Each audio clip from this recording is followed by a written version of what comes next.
Hello दोस्तों, कैसे हो आप सब।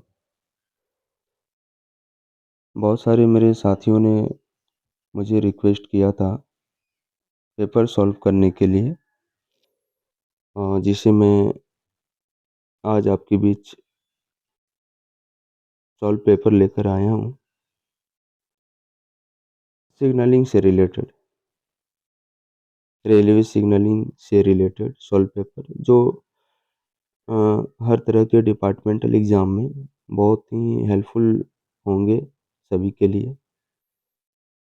या फिर आप किस तरीके के डिपार्टमेंटल एग्ज़ाम हो सकते हैं, जैसे आप टेक्नीशियन से जेई की तरफ जा रहे हो, वहाँ डिपार्टमेंटल एग्ज़ाम होता है, वहाँ डिपार्टमेंटल क्वेश्चन रहते हैं। जेई से एडीएसटी की तरफ जा रहे हो,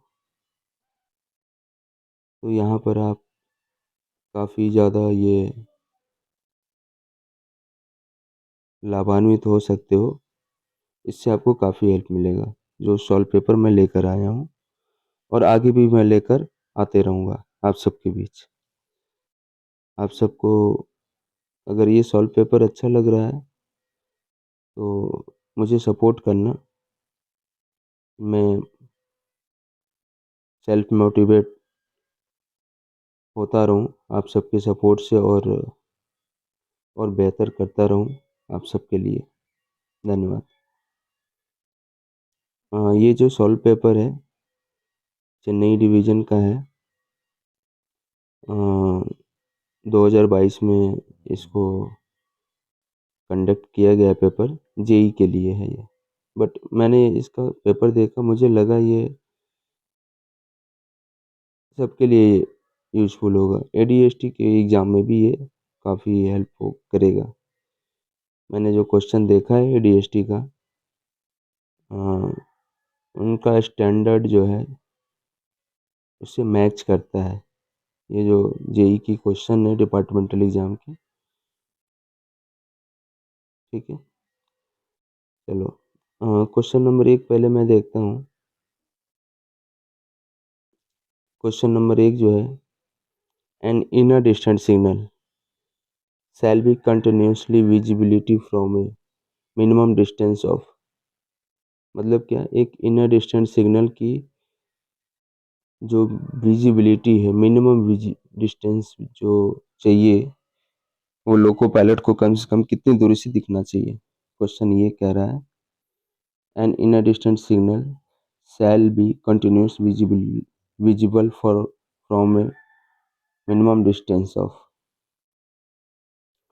तो ये होता है 200 मीटर। विजिबिलिटी 400 मीटर सिर्फ डिस्टेंट सिग्नल की होती है।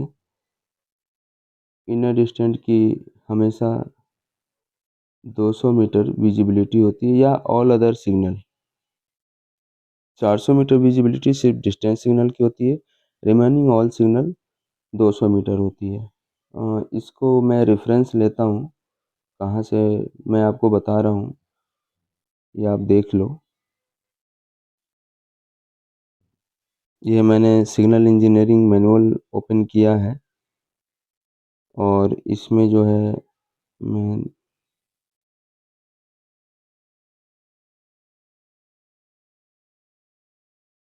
पारा जो है आपको जो देखना है,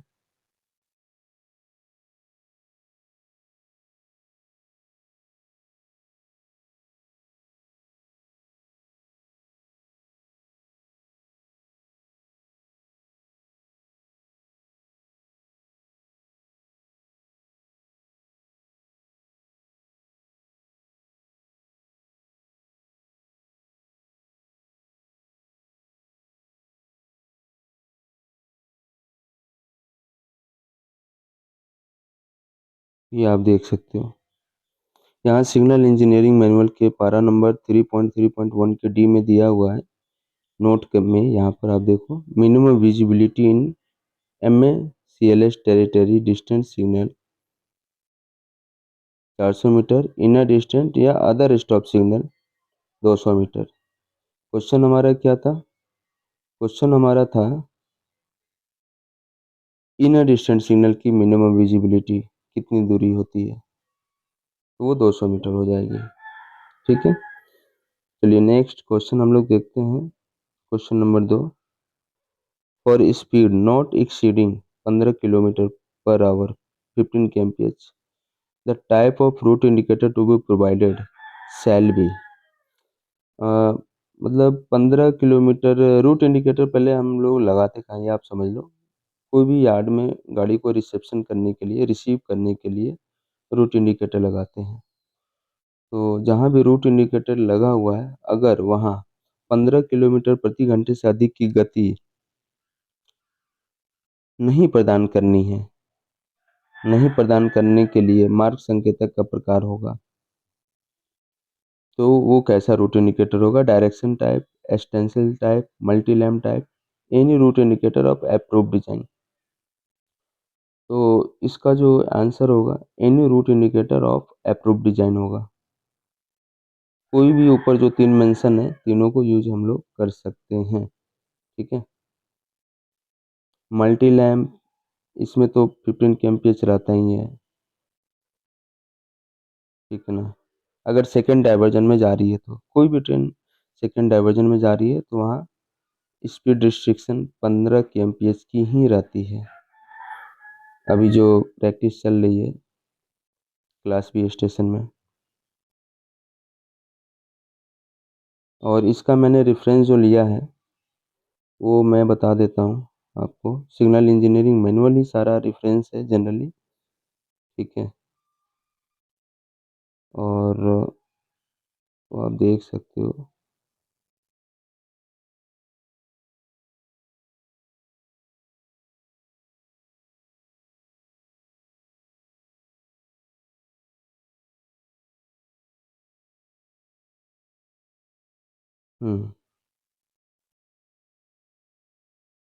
यहाँ है रूट इंडिकेटर, यहाँ देख लो क्लियर लिखा है 7.1.17 में, for speed not exceeding 15 kmph any route indicator of approved design. ठीक है, 15 किलोमीटर पर आवर से ज़्यादा की स्पीड रिस्ट्रिक्शन नहीं है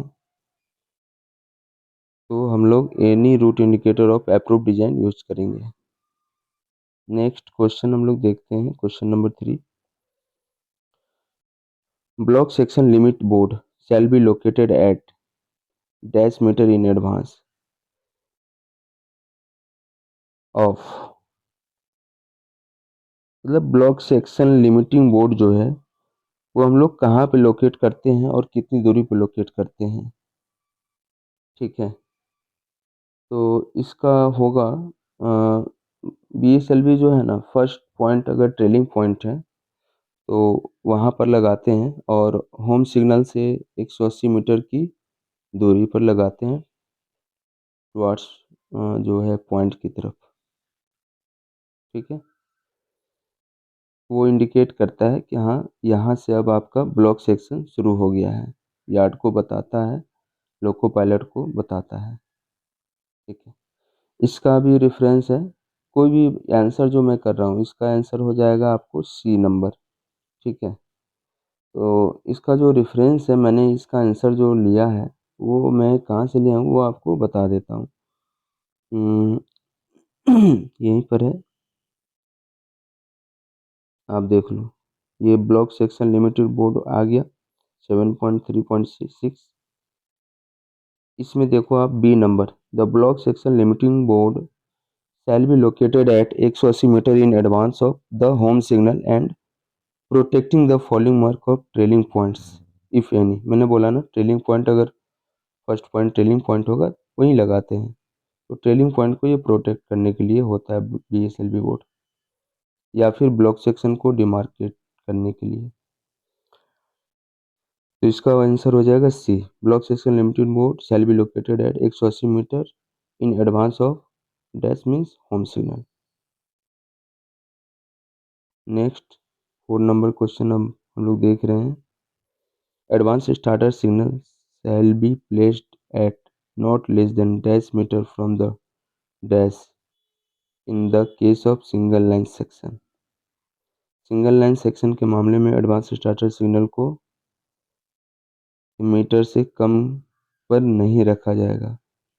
तो आउटर मोस्ट जो पॉइंट होता है ना, वहाँ से कम 120 मीटर की दूरी पर हम लोग एडवांस स्टार्टर लगाते हैं।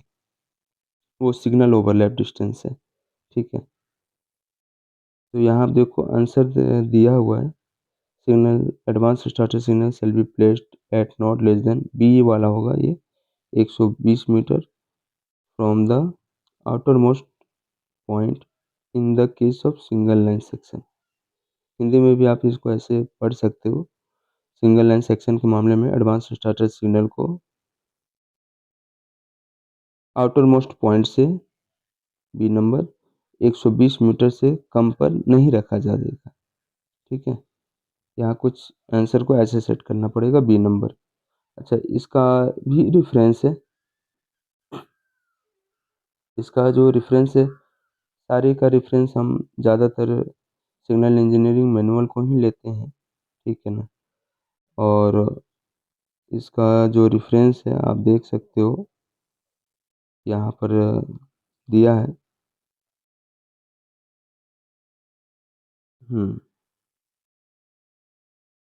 अब देखो यहाँ पे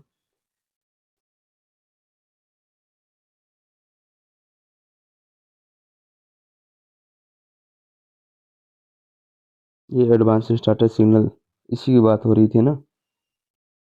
It shall be located at a distance of not less than 120 metre from the outermost point in the case of single line, ठीक है। यहाँ दिया हुआ है क्लियर ये,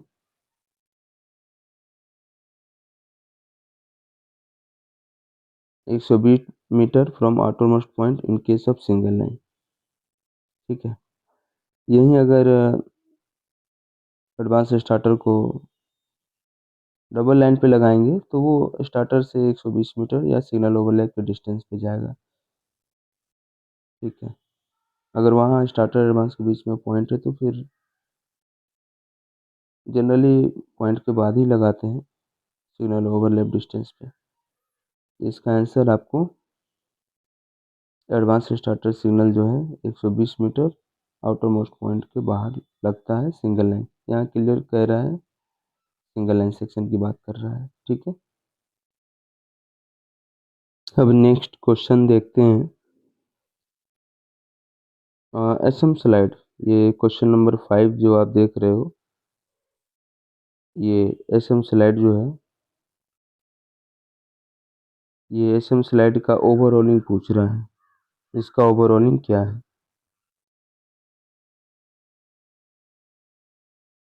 ये तो कोई भी हो, एसएम स्लाइड फ्रेम हो, चाहे ईआई हो या पीआई हो, पैनल इंटरलॉकिंग, इलेक्ट्रॉनिक इंटरलॉकिंग, कुछ भी हो, उन सब का ओवरऑलिंग जो है ये 3 साल रहता है, डी, ठीक है। उन सब का ओवरऑलिंग जो है 3 साल होता है, इसको आप डी पे देख सकते हो। अच्छा, ये दिया भी है हमारे एसएम में भी इस चीज़ को मेंशन किया है।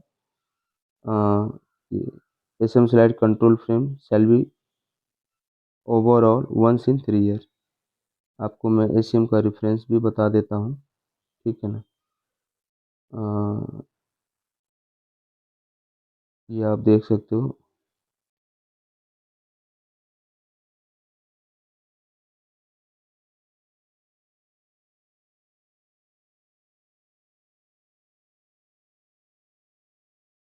हम्म आप देखो यहाँ पे दिया हुआ है,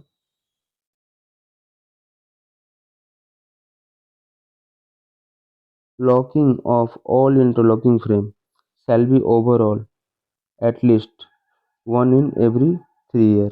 ये आप डी नंबर देखो, यहाँ पे डी नंबर को दिया हुआ है, locking of all interlocking frame shall be overall at least once every 3 year or earlier if necessary as per instruction laid down।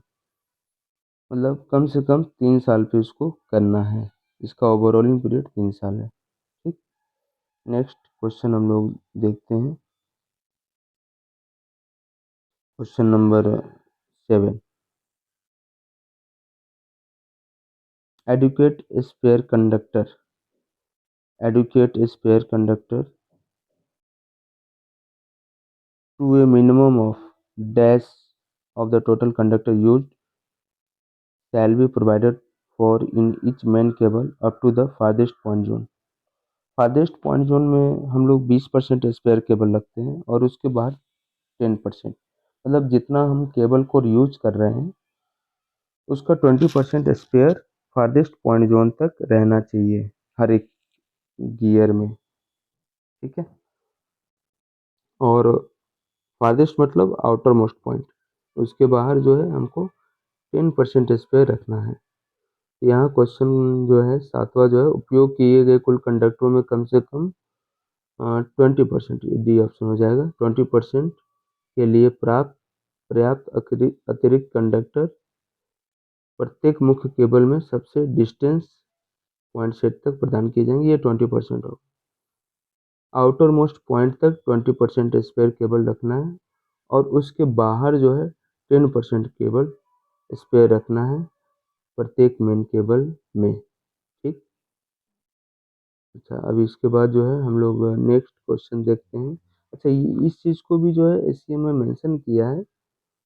SCM मतलब हम लोग सिग्नल इंजीनियरिंग मैनुअल का रेफरेंस ले रहे हैं, जो लेटेस्ट हमारा एससीएम है। ठीक है, तो कोई भी चीज़, कोई भी आंसर मैं ऐसे नहीं कर रहा हूँ, वो एक रेफरेंस है और पक्का रेफरेंस है।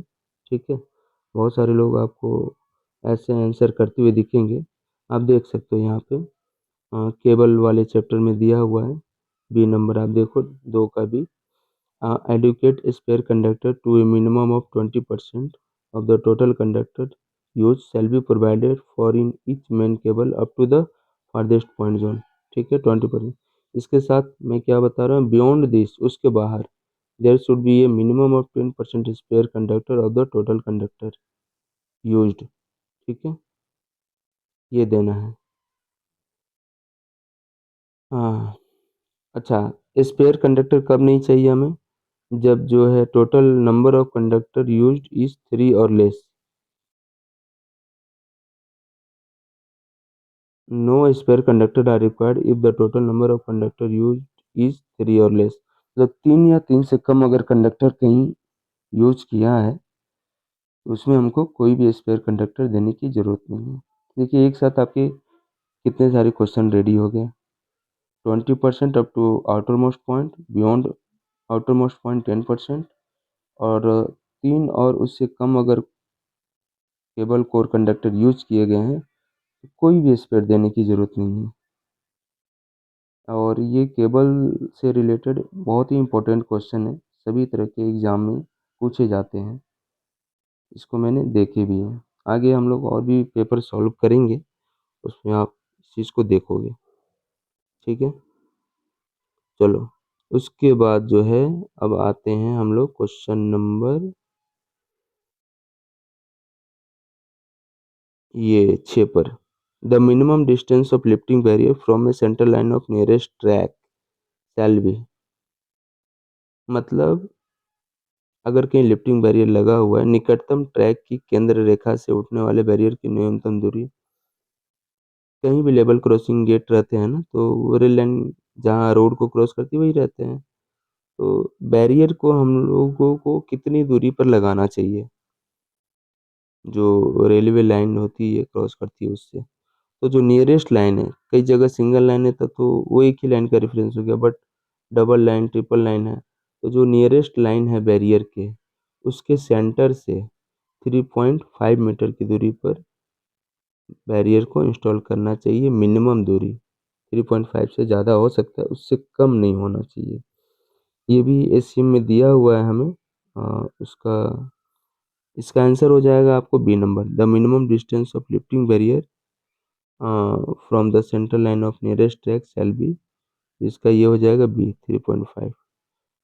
ठीक है, कैसे होगा भी मैं बता देता हूँ, ये मैं खुद से नहीं बता रहा हूँ, ये जो भी आंसर कर रहा हूँ एससीएम के रेफरेंस को मैं ले रहा हूँ। ठीक है, तो इसको मैं देखता हूँ, ये जो दिया हुआ है, यहाँ दिया हुआ आप देख सकते हैं, एलसी गेट वाले चैप्टर में है। और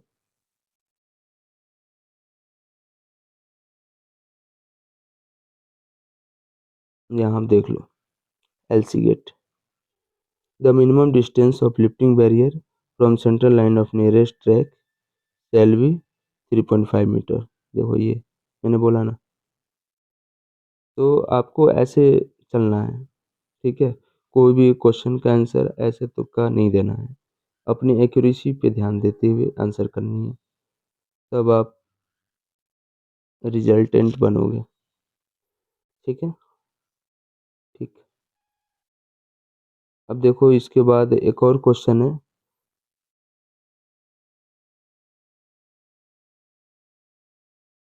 ये तो हम लोग पॉइंट ये स्पेयर कंडक्टर वाला देख लिए, 20% ये होता है, बीच में ये छूट गया था एलसी गेट वाला question.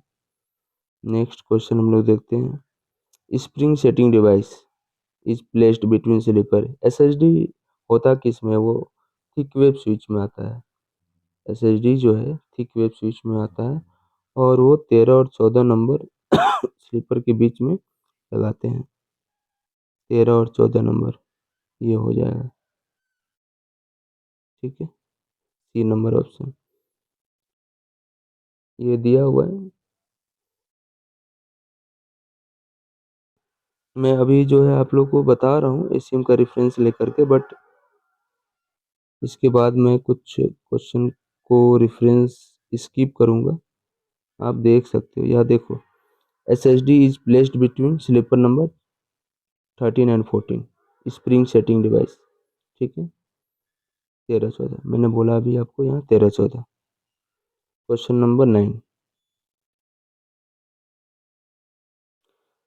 The signal overlap in automatic signal territory shall not be less than dash meter if signal in advance is a manual stop signal or semi automatic signal। तो यहाँ पर 180 मीटर होता है। Automatic signalling जहाँ ख़त्म हो रही है उसके बाद जो सिग्नल है वो या तो सेमी ऑटोमेटिक है या फिर मैनुअल स्टॉप सिग्नल है, यानी स्टेशन द्वारा कंट्रोल सिग्नल है, जो स्टेशन मास्टर के कंट्रोल में रहता है। तो वहाँ पर जो ओवरलैप है, सिग्नल ओवरलैप, वो हम लोग 180 मीटर रखेंगे, ठीक है। तो इसका आंसर हो जाएगा हमें बी नंबर, 180 मीटर रखेंगे। और ये जो है हमें एसीएम के 20 नंबर चैप्टर में दिया हुआ है, मुझे ऐसा लगता है, देख लेते हैं।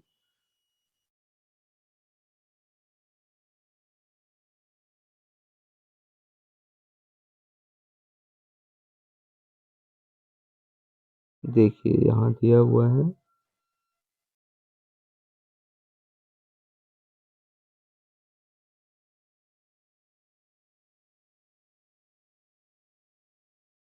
देखिए 180 metre if next signal in advance is a manual stop और सेमी ऑटोमेटिक सिग्नल, ठीक है ना। 180 मीटर ये सिग्नल ओवरलैप दिया हुआ है, ठीक। उसके बाद the time delay given for initiation of calling on signal below starter signal. ये थोड़ा यूनिक क्वेश्चन है। क्वेश्चन नंबर 10 जो है यूनिक क्वेश्चन है, the time delay given for initiation of calling on signal below starter signal is. Calling on signal सुनने से ही हमें याद आता है 60 सेकेंड। 60 सेकेंड अब इसका टेक ऑफ टाइम हो गया है, लेकिन वो सिर्फ होम सिग्नल के नीचे रहता है तब 60 सेकेंड होगा। थोड़ा कॉल आ गया था, चलो कोई नहीं। तो time delay given for initiation of calling on signal below starter signal, यहाँ पे ये जो होगा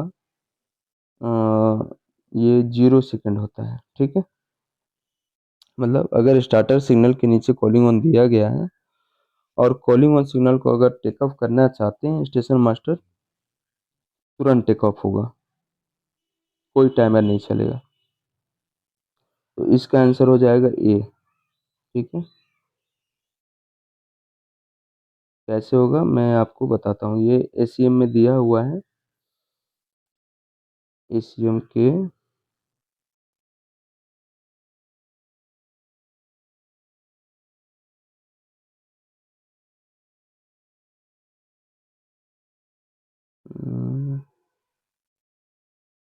आप देख सकते हो, calling on signal below the starter signal initiation 0 second, SM to ensure that train has come to a stop before taking off calling on signal। ठीक है, calling on signal below home signal ये 60 second है, मैंने बोला ही। आप देखो यहाँ से कितने क्वेश्चन आपके रेडी होते जा रहे हैं, और इसमें कॉलिंग ऑन ट्रैक का ऑक्युपाइड होना जरूरी है। ठीक है, तो 2 क्वेश्चन आपके यहाँ बन गए। स्टार्टर सिग्नल के नीचे अगर कॉलिंग ऑन है तो तुरंत टेक ऑफ होना चाहिए, होम सिग्नल के नीचे है तो वहाँ पे हमें 60 सेकेंड टाइम डिले लगेगा। चलो अगला क्वेश्चन देखते हैं, 11 नंबर। डबल लाइन सेक्शन में Q1 A1 रिले की सर्किट की अधिकतम अनुमत परमिटेड लंबाई इतना से अधिक नहीं होनी चाहिए। अगर हम लोग Q1 A1 रिले यूज करते हैं तो डबल लाइन में जो हम लोग सर्किट कंट्रोल करते हैं, लाइक आप समझ सकते हो सिग्नल कंट्रोल सर्किट, जो साइड पे HPR वगैरह दे करके हम लोग सिग्नल टेकअप करते हैं ना, तो वो मैक्सिमम हम लोग कितनी दूरी तक कर सकते हैं। तो डबल लाइन में जो होता है वो 2.8 किलोमीटर होता है, और सिंगल लाइन में 2.1। 7 का पैड़ा पढ़ लो, 7 3 21, 7 4 28, यहाँ से भूलेगा नहीं। ठीक है, तो इसका हो जाएगा 2.8। और ये कहाँ से लिया गया है ये भी मैं आपको इस सिम का रेफरेंस लेकर के ही मैं बताऊंगा, कोई गलत सलत रेफरेंस मैं नहीं लूँगा। जो हमारा मैनुअल है, हमारा जो गीता है सिग्नलिंग का जो कुरान है, बाइबिल है, वो सब एसीएम है, इसके ऊपर कुछ नहीं है। एसीएम जो कहता है वही हमें सुनना है। ठीक है, आप देखो Q1 A1 relay, type of relay, maximum permissible length on single line कितना दे रहा है, 2.1 किलोमीटर, डबल लाइन 2.8 किलोमीटर। पूछा क्या जा रहा है, पूछा ये जा रहा है Q1 A1 रिले के साथ डबल लाइन में maximum permitted length of circuit 2.8 kilometre हो जाएगा Q1 A1 रिले के साथ। ठीक है, वो इसी में अभी मैंने आपको दिखाया, यहाँ दिया हुआ है। Outdoor signalling circuit in R area, Q1 A1 relay, double line 2.8 kilometre. Length of DC circuit on line relay with unscreened cable shall be restricted to, यहाँ देखिए आप क्लियर दिया हुआ है। ठीक है, इसमें एक चीज़ और है जो काफ़ी इम्पोर्टेंट और पूछा जाता है, और इसमें काफ़ी कंफ्यूज होते हैं। Maximum permissible induce voltage is restricted to 400 volt for human safety. जो इंड्यूस वोल्टेज है ह्यूमन सेफ्टी के लिए, वो परमिटेड है 400 वोल्ट तक, रिस्ट्रिक्ट किया गया है 400 वोल्ट तक, उसके ऊपर नहीं। उसके ऊपर काम करना मतलब रिस्क है। और जो फैक्टर ऑफ सेफ्टी है वो 1.5 है, कंसिडर किया गया है। ये 2 क्वेश्चन भी काफ़ी इंपॉर्टेंट है, पूछे जाते हैं अलग अलग एग्जाम में इसको। चलो, क्यू एन ए वन के रिले का कॉइल प्रतिरोध, ये अ, हम लोग एक्सेल काउंटर वगैरह में यूज़ करते हैं ये सब रिले, 6F6B इस टाइप का रिले है ये। तो इसका कॉइल का जो रेजिस्टेंस है, coil resistance of Q1 A1 के रिले 1000 ओम होता है। इसका डी होगा आंसर। ठीक है, ये पूछा जाता है, एक मुझे डॉक्यूमेंट मिला था वहाँ पर ये दिया हुआ है। अ, अ, यहाँ आप देख सकते हैं Q1 A1 के रिले में जो रेजिस्टेंस होगा वो 1000 ओम ±10%, ये दिया हुआ है, देखो आप यहाँ पर 6F6B। ठीक है, तो ये है। अच्छा ठीक है, नेक्स्ट क्वेश्चन हम देखते हैं, 13 number. Normal height of contact wire from rail level at level crossing is, level crossing पर कॉन्टेक्ट वायर की जो नॉर्मल हाइट है वो कितनी होनी चाहिए। तो कॉन्टेक्ट वायर की नॉर्मल हाइट नॉर्मली होती है 5.6, मतलब ये नॉर्मल हाइट की बात कर रहा हूँ, ये इसमें कोई लेवल क्रॉसिंग गेट इंक्लूड नहीं है, ठीक है। और यही कॉन्टैक्ट वायर अगर लेवल क्रॉसिंग गेट के ऊपर से गुजरता है तो वहाँ पे जो उसकी हाइट हो जाती है उसको थोड़ा कम किया जाता है 5.5 मीटर पे, ठीक है। तो इसका आंसर हो जाएगा 5.5 मीटर। और ये वाला हो जाएगा 5.5 मीटर, ठीक है। तो कॉन्टैक्ट वायर की normal height level crossing gate पे 5.5 मीटर हो जाती है। अच्छा, कई बार ऐसा भी पूछा जाता है कॉन्टैक्ट वायर की जो नॉर्मल हाइट होती है, कॉन्टैक्ट वायर मतलब क्या, जो रेलवे इंजन का जो पेंटो है जिस वायर के साथ कांटेक्ट में रहता है उसको ही कांटेक्ट वायर बोलते हैं। मतलब जहाँ से वो फीड लेता है 25 किलो। इस वायर की हाइट टनल या ब्रिज, अगर कहीं ब्रिज से गुजर रही है या टनल से गुजर रही है तो फिर वहाँ पे इसकी हाइट कितनी होगी, ये भी एक इम्पोर्टेंट क्वेश्चन है। और ये हो जाता है 4.58, 4.58 मीटर रेल लाइन से इसकी हाइट हो जाती है अगर कॉन्टेक्ट वायर ब्रिज या टनल से गुजर रही है तो। हमारा क्वेश्चन है लेवल क्रॉसिंग गेट के केस में, तो यहाँ 5.5 होगी, नॉर्मल केस 5.6 होता है, ब्रिज टनल के केस में 4.58 होता है।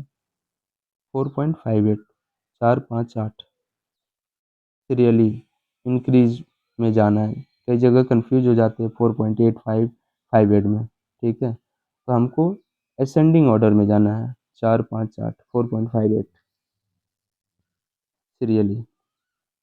नेक्स्ट क्वेश्चन हम लोग देखते हैं, क्वेश्चन नंबर 14।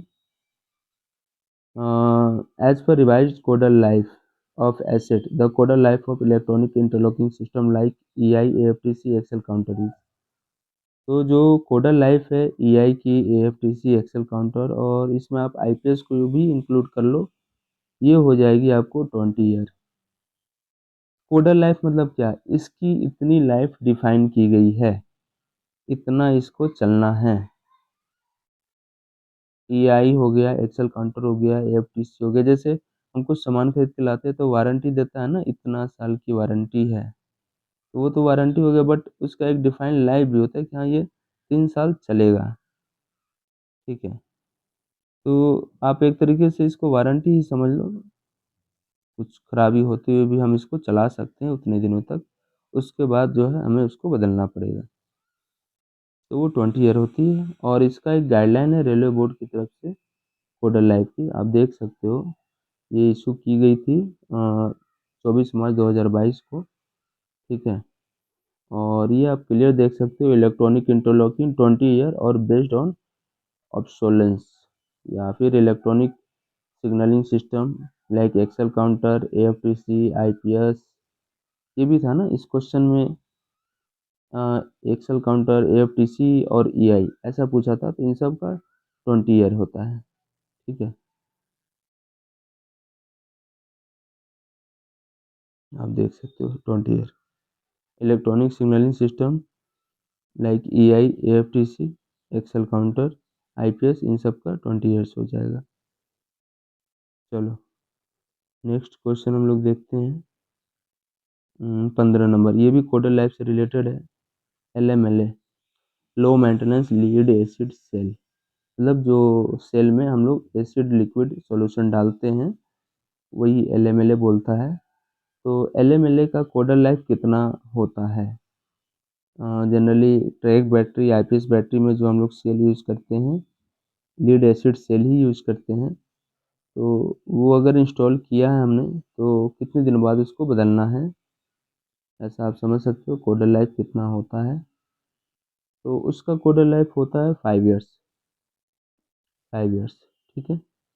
और ये भी अभी जो मैंने लेटर दिखाया रेलवे बोर्ड का, वहीं से लिया हुआ है, ये हमारे मैनुअल में भी है, बट लेटर ही है बोर्ड का, तो मैंने वो आपको डायरेक्ट दिखा देना सही समझा।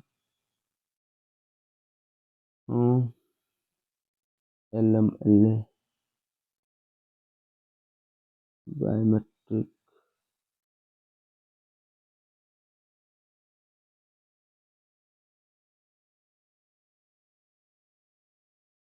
ये आप देखो, बैटरी, वर्ला, वर्ला मतलब compact battery, valve regulated lead acid discharge, मतलब वो पैक रहता है, उसमें पानी उनी डालने की जरूरत नहीं है।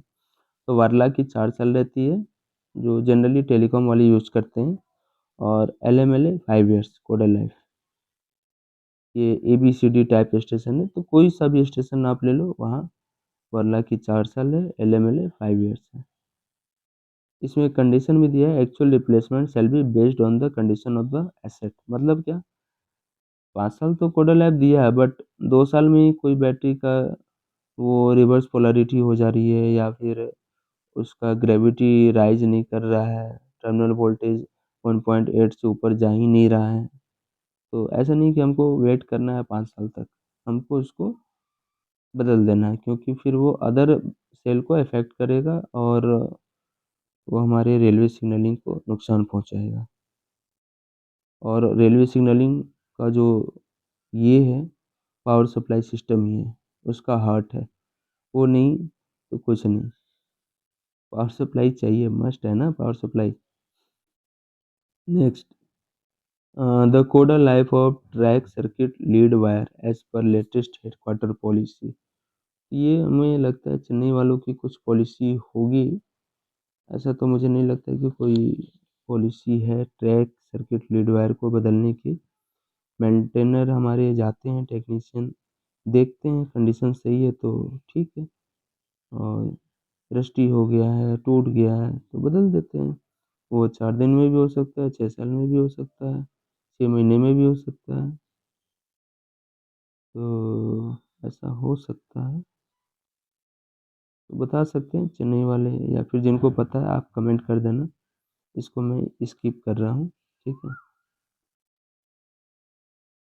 ऐसा कुछ codal life track circuit lead wire को बदलने के लिए मैंने देखा नहीं अभी तक। Next 17 number question, the periodicity of replacement of point insulation joint for main line as per latest headquarter policy. तो मेन लाइन में जो इंसुलेशन है वो 3 मंथ्स में बदलेंगे, लूप लाइन में जो इंसुलेशन है उसको 6 महीने में बदलेंगे, ठीक है। ये हमारा जो है ना T4 और T5 मेंटेनेंस में भी आता है, जो ट्रैक का मेंटेनेंस हम लोग करते हैं, SCM में दिया हुआ है T4 मेंटेनेंस, T5 मेंटेनेंस, तो वहाँ पे इस चीज़ को दिया हुआ है, आप देख लेना। T4 में वो दिया हुआ है। एक मिनट, इसको मैं करेक्ट करना चाहूँगा, मैं देख लेता हूँ क्या दिखा रहा है SCM में, वेट। हाँ, मैं यहाँ इसको करेक्ट करना चाहूँगा, ये आप देख सकते हो T3 मेंटेनेंस में रिप्लेसमेंट ऑफ, आप देखो लिखा हुआ है ग्लूट जॉइंट, ग्लूट नहीं ब्लॉक जॉइंट, सॉरी, ये आप देखो 4 number, replacement of insulation of all rail block joint, insulation of gauge tablet, stretcher bar, point rodding ETC on main line. तो इसका जो है हाफ ईयरली ये शेड्यूल है, मतलब 6 महीने पे है, ठीक है, ये 6 महीने पर होगा। और अगर यही ये मेन लाइन पर हो गया, ऑन मेन लाइन, ठीक है, और यही अगर लूप लाइन पे चेंज करना है तो ये ईयरली है, ये आप देखो यहाँ ईयरली लिख रहा है ना, ये ईयरली, तो ये 12 महीने पे करना है। मेन लाइन पे 6 महीने में T3 मेंटेनेंस, और लूप लाइन पे 12 महीने में T5 मेंटेनेंस, ठीक है। ये SCM में हमारा दिया हुआ है, तो इसको आप ये करेक्ट कर लो, ठीक है। Periodicity of replacement of point insulation joint for main line as per latest headquarter policy, तो ये हो जाएगी आपको 6 महीने, ये आपको 6 महीने हो जाएगी, इसको आपको सुधार लेना ये वाला, ठीक है। और यहीं अगर लूप लाइन रहेगा तो ये हो जाएंगे 12 महीने। मेन लाइन पे 6 महीने में और लूप लाइन पर 12 महीने में इसको करना है, ठीक है।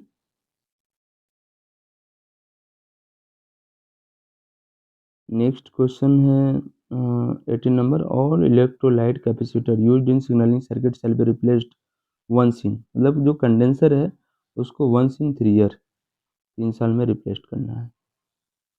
सिग्नलिंग सर्किट में उपयोग किए जाने वाले सभी इलेक्ट्रोलाइट कैपेसिटर को वंस इन फ्रीयर ड्राइव भी चलता होगा, डिवीजन या जोन में ये ड्राइव भी चलाए जाते हैं। ठीक है ना, यहाँ कंडेंसर बदला गया है नहीं, ड्यू है क्या है, पूछा जाता है टाइम टू टाइम।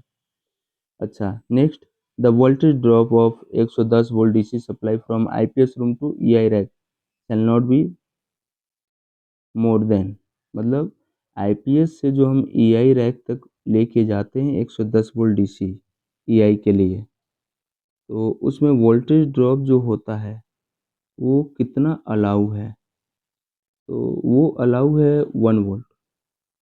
ईआई वाला जो सप्लाई हम लोग लेके जाते हैं 110 वोल्ट, उसमें 1 वोल्ट वोल्टेज ड्रॉप अलाउ है।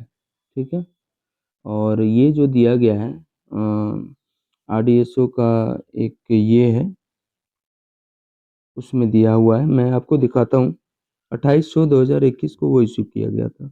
वेट, हाँ आप यहाँ देख सकते हो, आरडीएसओ ने एक 10 इशू किया है 28/6/21 को, और इसमें उन्होंने बताया है कि जो वोल्टेज ड्रॉप होना चाहिए वो 1 वोल्ट से ज़्यादा नहीं होना चाहिए। यहाँ दे भी रहे हैं, सेकंड नंबर आप देखो, the 110 volt DC supply from IPS room to EI rack shall be provided with duplicate cable with suitable gauge so as to ensure that voltage drop in cable shall not be more than 1 volt from the IPS integrated power supply. मतलब IPS से जो EI rack तक हम लोग cable डालते हैं, ये double cable डालना है। डुप्लीकेट केबल मतलब डुप्लीकेट में डबल पाथ, एक केबल अगर कहीं डैमेज भी होता है तो दूसरे पाथ से वो वोल्टेज जाना चाहिए, और उसमें जो वोल्टेज ड्रॉप होता है आईपीएस टू ईआई रैक वो 1 वोल्ट से ज़्यादा नहीं होना है।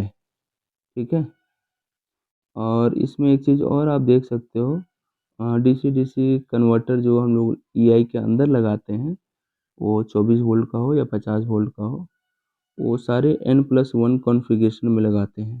ठीक है, N+1 कॉन्फ़िगरेशन में लगाते हैं कि अगर एक इन्वर्टर ख़राब भी हो तो ईआई शट डाउन ना हो। ठीक है,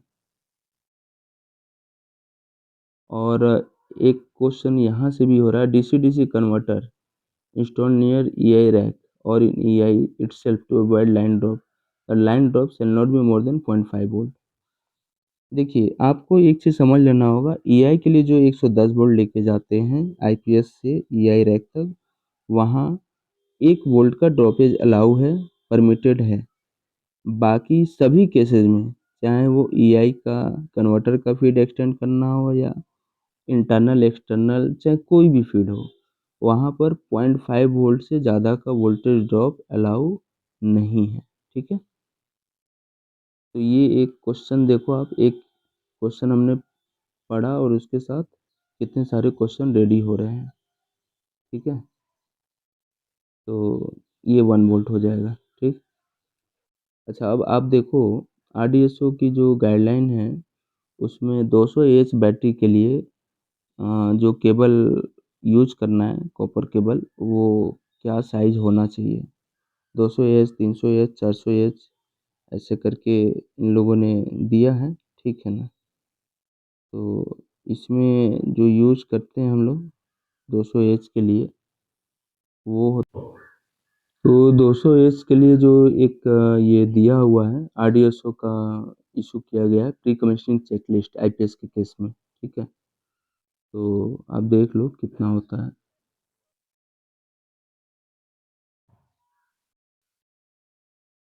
ये रहा, OEM cell power, OEM cell supply copper cable of suitable dia as per IS 694 and grade 11,000 volt for connecting IPS to battery bank।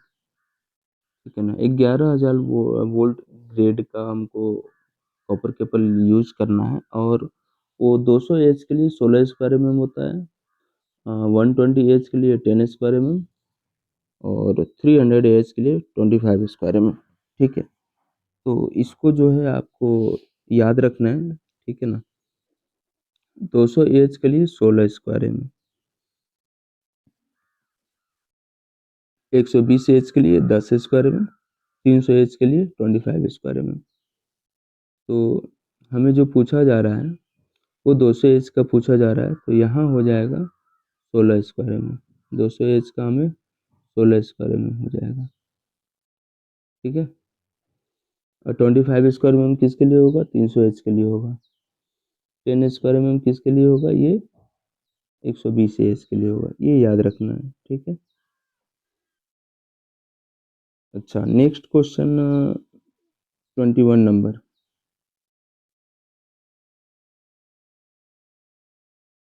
21 number जो है ये पूछ रहा है आपको